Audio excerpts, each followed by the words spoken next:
Okay, you received documentation from the Cherokee Nation about your father and his Indian ancestry. Will you please expound on that? Okay, as I said, the way I found it was looking for real estate, because both of my parents had allotted land, and even the grand folks before then.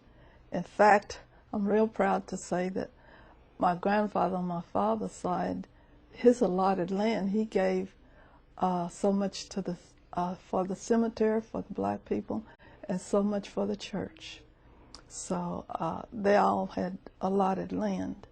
And when you say allotted land, is there a particular number of acres? Yes, but I can't say exactly how much. As I told you before, I went to Prayer one day and I started looking for Indian land that my folks had.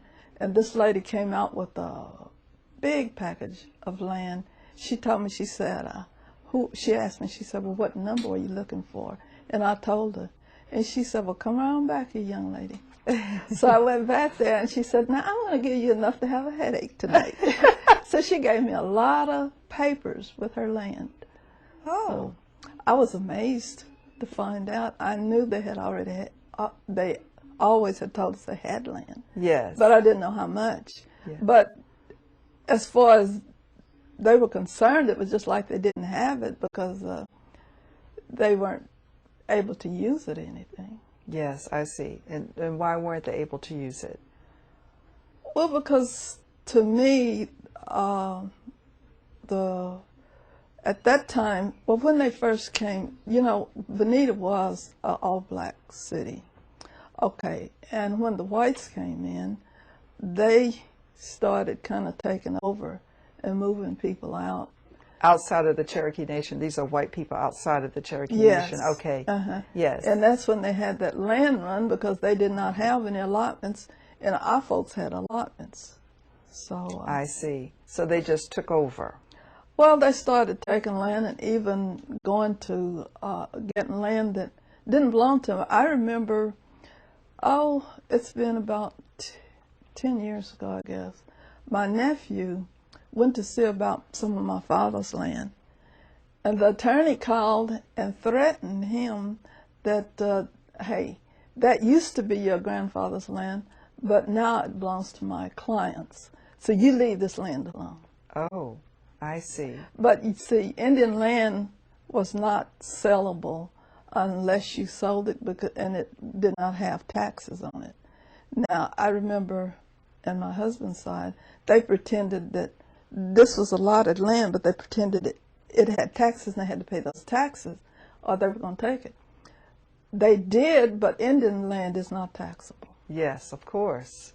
But so did they do this to the Cherokees who were not black as well as those who were black?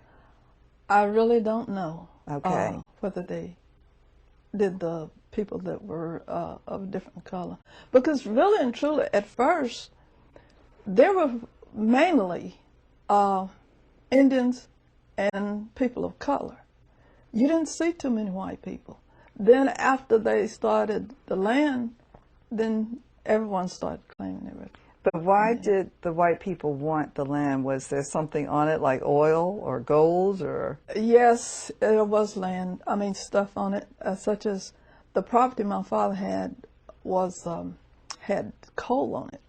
Okay, the land where my mother had, which was down around Grand River Dam, okay, the dam took some of this land, but there's a lot of the Caucasians that go down there for, you know, like weekends and have cabins and things there. Yes. So this land has become prime land now.